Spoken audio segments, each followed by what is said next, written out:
Have you ever talked to God, had a conversation with him? Well, we talk about that in our latest episode of Drop the Stones, a little mini episode that came out today. And we're discussing this idea of people that say they have talked to God, had actual communion with him, speaking with him, or having revelations put, or prophecies even put into him.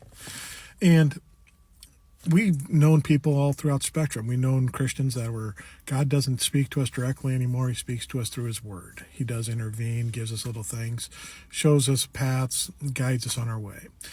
To the other extreme of people that had revelations and prophecies given to them, vivid dreams and visions that he's laid upon them in their heart to share upon the world.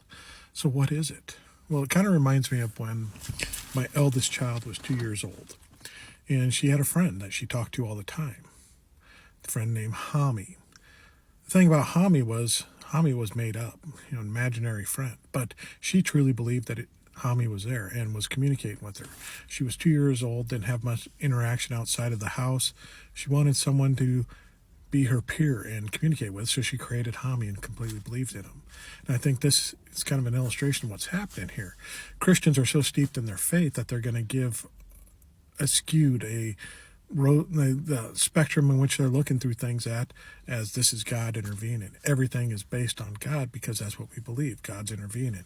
So every unction or instinct that comes into you is God and the Spirit working through you, which is fine. That's true to them. That's what it is. But it's the same perspective of people that don't believe in God that have the same things happen to them, but they assign it different meaning.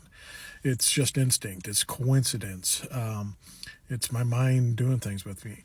But for these people that have grand revelations, that they're actually communion and seeing this stuff and seeing visions and apparitions and all this, it's a little step farther. They get so steeped into their faith, they get so worked up into it that they're creating their own new reality, their own new perspective. And I know people like this that have created their own visions, their own prophecies, their own revelations that come to them because they needed it so bad.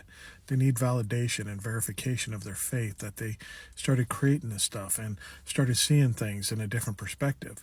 The mind's a very powerful thing, and it's going to interpret things in languages that you understand.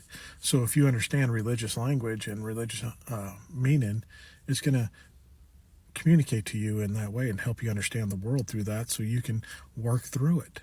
It's just how we're designed to work. If you don't believe in it, it's going to have different ways of working through you and talking to you and revealing stuff to it. But it's all about perspective. It's got very little to do with the divine, but more about our minds just trying to talk to us in a language that we understand.